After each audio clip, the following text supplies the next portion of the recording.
think I'll start with the first one. Is that about right? Is that good? I like that you said each poem stands on its own, because I've tried to choose really different ones that don't have anything to do with each other.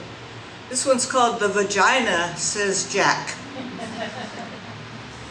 And it's supposed to be read in an English accent, but I can't really do that. "The vagina," says Jack, in his loud lecturer's voice, this time at the restaurant, leaning back, replete, "has never been properly shown in the medical books. You get a wide tube, which of course it isn't." And he looks about with his self-satisfied smile, while his listeners, including not only those at his own table, pause, and the news takes hold, a shimmering image, suboptical, tenuous, then more sure. The other women look a little taller, self-contained, their boundaries suddenly sharp and clear, and the crotches of the various men seem somehow to implode, sullen, repulsed, and disallowed. I sit still, and the light's different. I feel the touch, silk, and continuous skin to inner skin in darkness, the closeness, the firm fold as of two hands in celebration, or smooth linen, or a book, its pages closed over silence.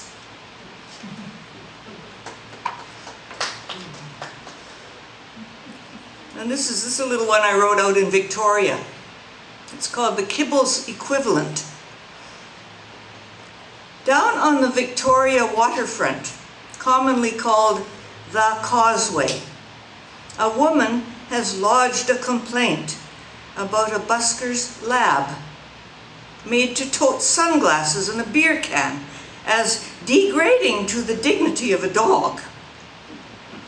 What a lot of, excuse me, poop. How many humans have to do stuff degrading to the dignity of a human for a Kibbles equivalent? Besides, any self-respecting dog loves to work, play the fool, be the center of attention. He gets to be patted, laughed at. He gets to stay with his owner all day long. That woman who complained, how many hours does she leave her dog in the apartment? Does being dignified make up for boredom and loneliness? I mean, get with it, lady. This dog has a life. And there's several poems in here that I was inspired by the other Canadian poets that write on the listserv of the League of Canadian Poets. So they get hold of a subject and they run with it. And they write poems about it, and they discuss it, and I get very inspired by them. So I'll read a couple of those. This is also Winona that inspired me. Yeah. A call for poetry. And she mentions a friend.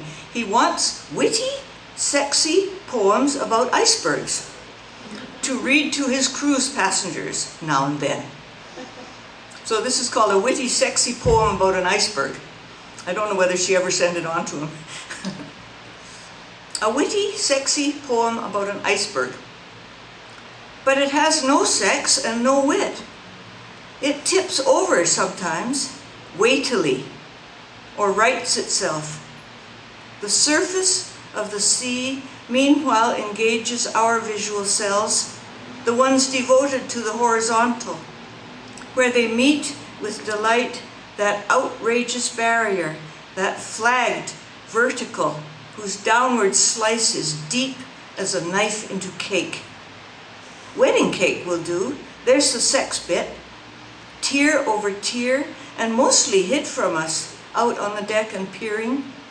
The waters strewn with whites opaque as rags or as the sky.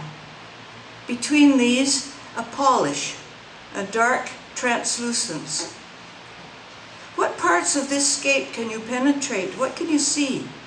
whites beyond whites, green that has never been near grass, the green of a beetle or a feather maybe, in some remote location, the green of phosphor and vermilion, or some fake color, a chemical slid into candy that makes the teeth seethe, or some electric game, or the irid of a reptile, or the very heart of heat at the flame's exhalation, oxygens doing something weird and barely planetary.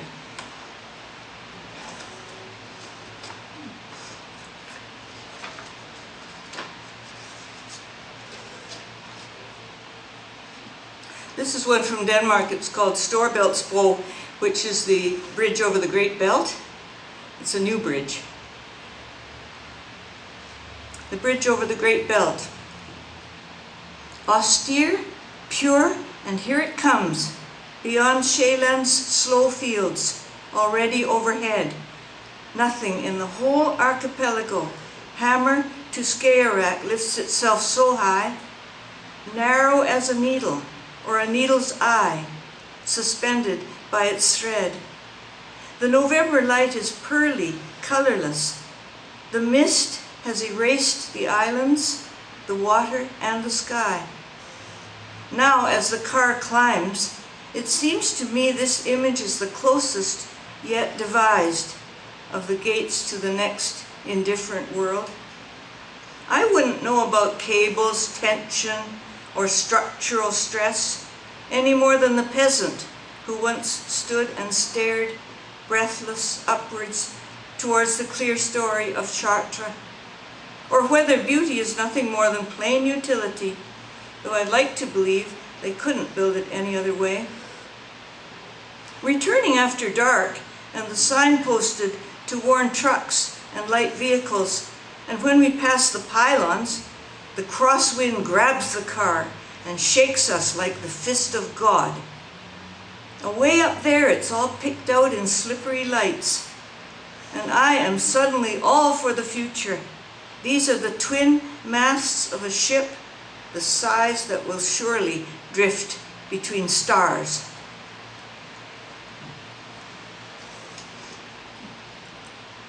Rod said that I draw in hospitals, and I draw quite a few dead babies because I'm called in by the midwives or by the parents and to make a drawing.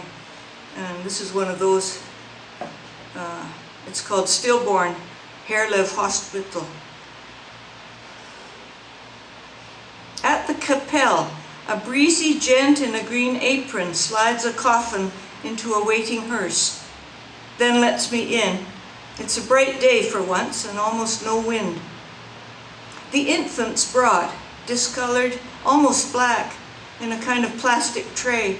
She wears a red suit, and I have to say her mother wants her drawn with her feet bare.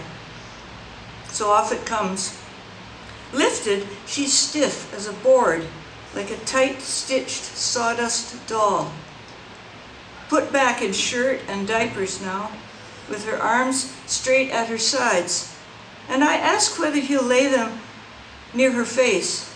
It looks less dead then, so he bends each one across her breast, and twice I hear a tiny splintering sound. Catch heart. However well I draw, it will be this she'll be remembered by.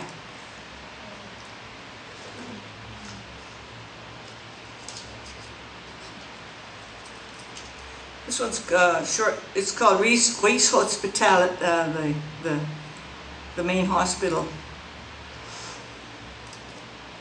The woman in the elevator with that awful pink rubber stuck in her nose. Our eyes meet, and for once I don't feel it.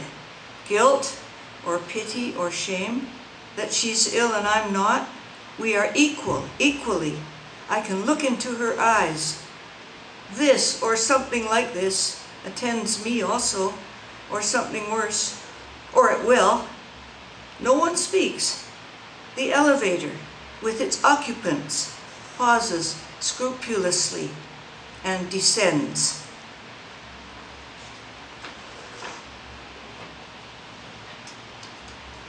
Here's another old age poem. The Perseids, that's that meteor shower. I wake, I ache all over. Even to move my hand to prone prevents me, and I keep still. Outside, above the apartment building, the year's storm seeps down the sky. Old woman, take a cane and walk out into the garden. A white sweater ghosted over your shoulders. The cool stems wet under your foot soles. Among children's detritus and ripening apples, unseen among the branches. Stand and look up and wait. You are very small compared with this overhead, small and unobserved. One light from a fourth-floor flat, someone turning inch by inch in her bed. Black the surrounds, a pallor towards Österpo over the chimneys. I have not risen. I lie like a stone. The sky, meanwhile, peeling its skins. Pain, regret, despair.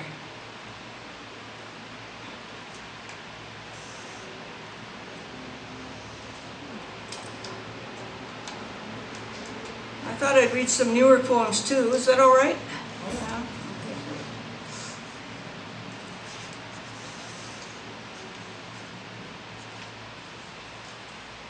These are two that I wrote during the assault on Gaza. So I've got I know a family in there, and I used to phone them every morning to know if they were still there, hear the war going on.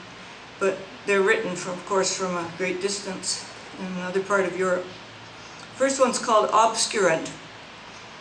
White phosphorus, like a net in the night sky, cast with exquisite precision. Great, dolorous spines, outlines of a skirt a mile wide, a dome, an embrace, soft extensions of descending woolly light, choreographed, unhurried. Beautiful. You have to say it. You are not even at the border, like the journalist telling about it, or the other one who is filming it as it happens, live, printed across the screen. You are far away in Europe. They can't see what will happen either, what is beginning now to happen as the obscurant, so meticulously measured, begins to touch and touch the ground between the buildings, doing what it does best, predicted.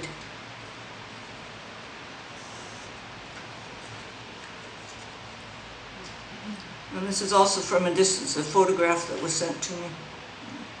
It's just called a sent photo. A child's face, plain with the pavement, like a mosaic, pieced, flat. The pavement is a house leveled. The word is rubble. The word is collateral. A child's face, flat to the ground, gray, inset, a perfect fit. The earth and bricks and bits of cement pressed around it, no blood, not even her hair, just the entire face. Moon round, part of the picture, icon among all the other fragments, melted into one surface, so tight, not even her shoulders. You saw it before you could stop seeing it. Stop seeing it. You will never stop seeing it. Just her face, eyes closed, they have to be, or the sky overhead could no longer bear. This was written in Denmark, and it's after I visited Denmark's aquarium. And it's about a strange creature in there called a Cala, or dagger tail. Oldest creature on the ocean floor, 500 million years and unchanged. And why should it? It has everything to get on with, and when it keeps still, it's as unimportant as a stone, half hid by sand, smoothed, scratched by wear, lying low and nobody's business. It lifts itself, a bit uncanny, and you see a sharp edge, a shell all right, and beaten thin. It's a helmet out of World War I, Hun ugly, browed, and overhung. It has no look at all. Hovers over its shadow, as if it's lost count of what it purposes. It's alive, however, walks, eats, larks about. On look, a slew of crabby legs, with sharpened ballerina toes. Stuffed in there, more than I could count, a little city of enterprise under that hood, a little Alexandria. It has a silly pointed tail, narrow and grey as a rope, like its name, I suppose, and now it's mincing past another one, in a sulk and dormant, a dull rock, and with pincer delicacy finds and fingers a half-hid tail, lifts it and lets it drop, and moves on. What was that about? A greeting? A sexual question? It would take 5 million years to find out. It feeds delicately on the tank wall, plays it like a pianist, hanging on the while. How alien and how near, because I know, standing here at the aquarium, behind the glass, I feel its many feet inside my skull. Gunmetal gray, my busy brain that snaps and scrabbles and gets what it wants to get and then rests, blessed under this weight of water, this crush of atmosphere, this roomy planet devoted to us both. How am I doing? Fine. Is this not, it's time? Okay, yeah, a couple more. This one's called At Carisdale Pool. I went swimming last time I was in Vancouver. At Carisdale Pool, Mr. Fee, rising slowly from the pool, has a back covered with little weightless moons, smooth, palm-sized circles, the color of his skin, and perfect, as if drawn by an indelible compass, yet randomly scattered across his shoulders and the two slack slabs of his torso. If Mr. Fee could be stalled in time on the steps, his legs still in the water, I would, like any watcher, begin to find order in them, inventing constellations, Orion or Cassiopeia. About a week later, Steve is talking at the restaurant about his Thai lover and his health cures, which include something called cupping. And now I know what you were up to, Mr. Fee.